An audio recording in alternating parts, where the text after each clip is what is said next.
Hey everyone, Joe Bear here, your fabulous host of Fashion Minute. Today we're covering the Spring/Summer 2026 Louis Vuitton collection by Nicolas Ghesquiere. And before we get started, we have got to take a look at my fabulous outfit inspired by the Louis Vuitton 2025 Fall collection. And let's go!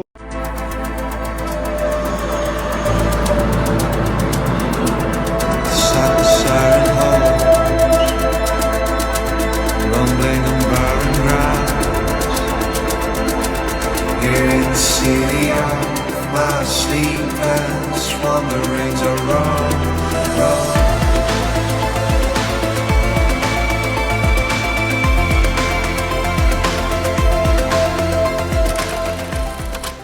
Alright guys, that's my outfit. Louis Vuitton is calling, and it's time for this review. Come on.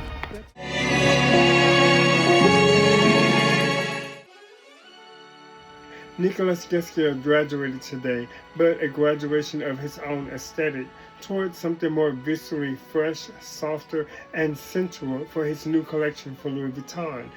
But with his signature retro-futuristic 80s power dressing herrings, with a subdued tacticality, with hints of sci-fi Star Wars scholasticisms that he's known for. Today he relaxified those signatures, but with a relaxed sensuality that he's never done before, which is really interesting. Like the opening look with the petal sleeves, that was everything fabulous and phenomenal, may I add. And the model walked slowly out with like a sort of emotion, conveying that something was different from the normal boot stomping that we often see from his shows.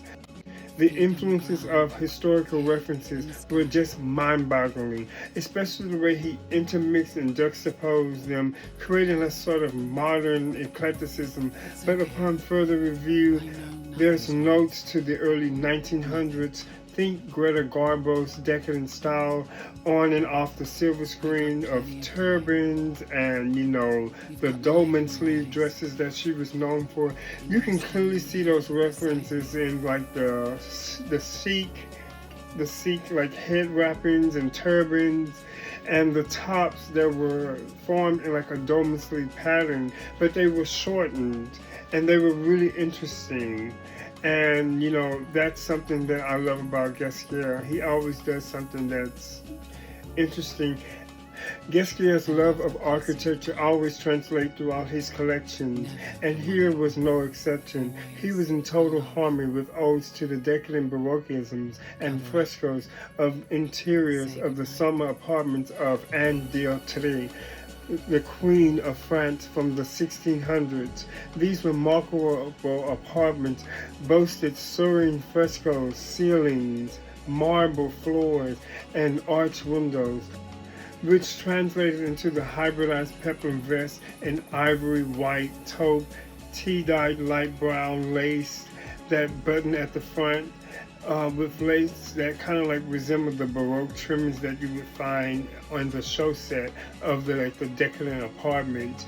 The trousers resembled wallpapers, but like in a vertical triangular pattern, stripes with like hand-drawn traditional French wallpapers. It was just really rarefied and really beautiful to see like that sort of historicism. But it was worn with like an incredible scaled up knotted scarf that looked like chains of like the chandeliers. That was just beautifully done. I mean, he always does those type of things with his collections. That was just divine, like I said. One of the looks that I'm mostly obsessed with is look number 37, which screened interiors. I'm a lover of interiors, by the way. Like, it had like a black and white brocade, lattice brocade top with like, brown leather trimming that was just like around the armholes, like worn with a pair of golden khaki capris with like a curling leaf Baroque pattern. But the real thing of beauty for this piece were like the circular paillettes made of wood that was very perplexing in the beginning because I was wondering what it was. But like upon further glance, it was just beautiful in movement, and it was utterly unique. What really astonished me about this collection was he put out maxi dresses. That's something that he rarely does because he's the king of cocktail dressing. The details were sensational here, and also had like references to the 40s via the placement of like the darts and the pin tucking of the sleeves of dresses and shirts. More references to the 40s is like the soft tailoring of the blazers. Now let's talk about the ornateness of all those incredible suede and fur pieces with the elaborate embroideries of like florals and like jewel tones. They were just divine happiness, like wow. Like he's just amazing. I would wear those in like a heartbeat.